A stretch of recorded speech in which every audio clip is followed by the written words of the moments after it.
It's Thursday, 11 o'clock. It's time for this week's watch drop.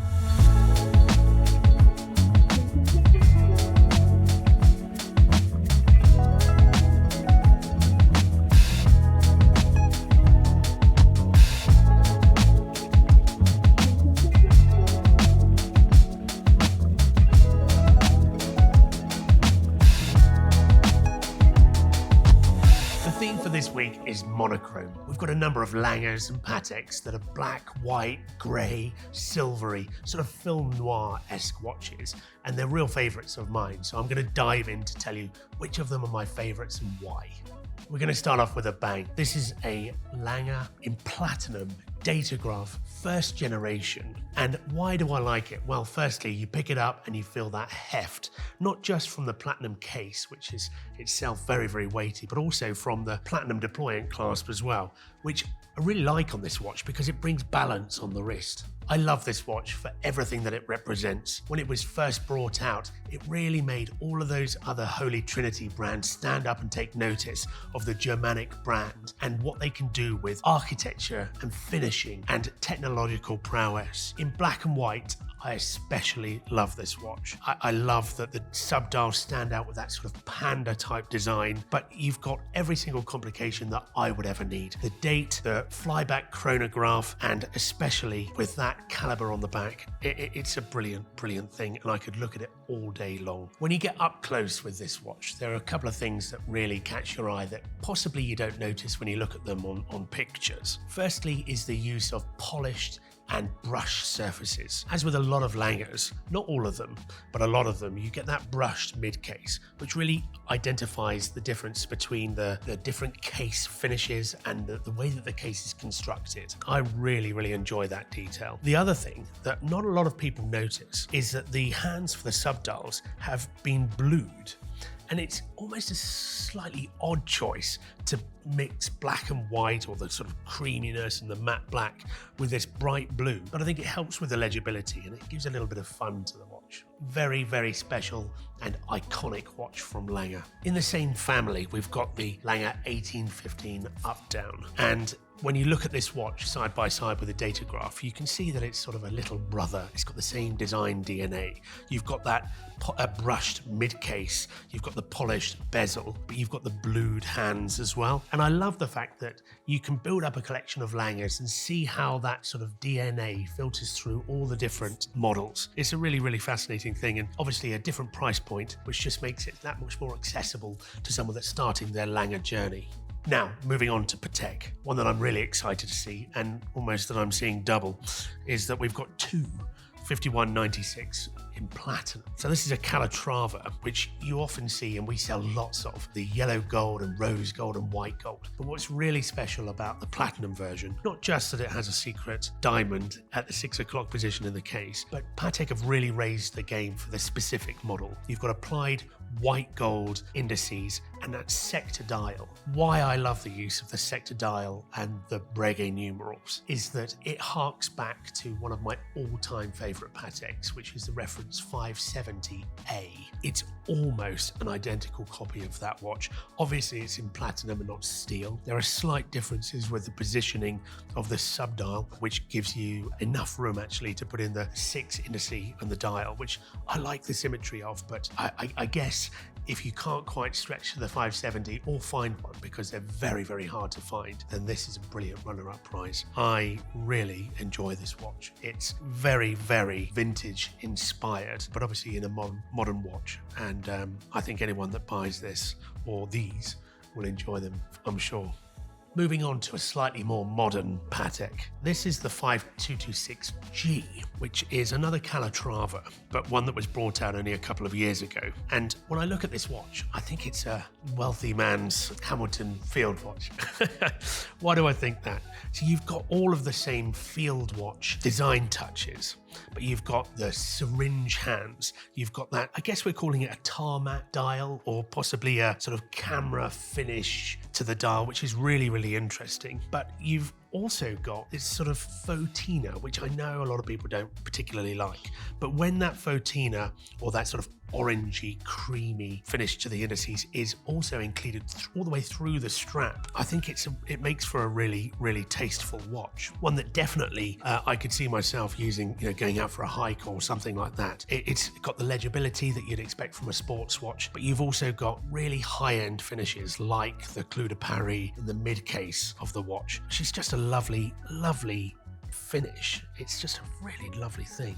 Two more Pateks that I'm going to talk about that are monochrome in their colours and finish. This is the Aquanaut 5164A. It's a travel time complication on the 40mm Aquanaut. So the case wears slightly larger than 40mm because you have these buttons on the 9 o'clock side in order to change the time zone. Although that makes the watch feel bigger, I almost forgive it for that because it's such an easy complication to use to cycle through the time zones when you are travelling from one time zone to another.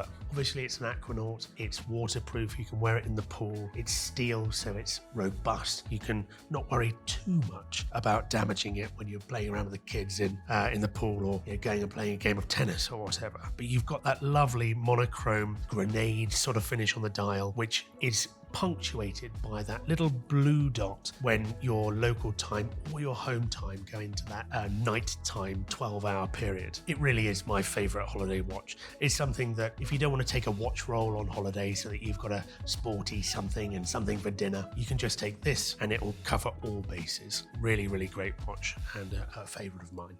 Lastly, I'm going to touch on Nautilus 7118 1A. So this is supposedly a ladies line, but really it's a mid-size. We've seen this watch more recently in rose gold, but in the steel execution, you've got so many of the design points from the reference 5711, which is the sort of the most well-known Nautilus. But you've got an interesting grayscale fume wave dial, which I think is really, really interesting. I suppose Patek tried to separate this from the standard Nautilus to give it a sort of feminine finish, but I don't think it really works. I don't see this as any more feminine than the 5711. If this was pitched as a 3800 or a 5800 successor, it would have been so much more successful, but instead it's pitched as a 7 series reference. But really, if you take all of those numbers away, you're left with a watch that's brilliantly versatile, monochromatic, as I say, with a really interesting dial that is sort of black and white in one light, and then like a hologram, if you flick it across, you can almost see these brownish tones as well. It's a brilliant watch, and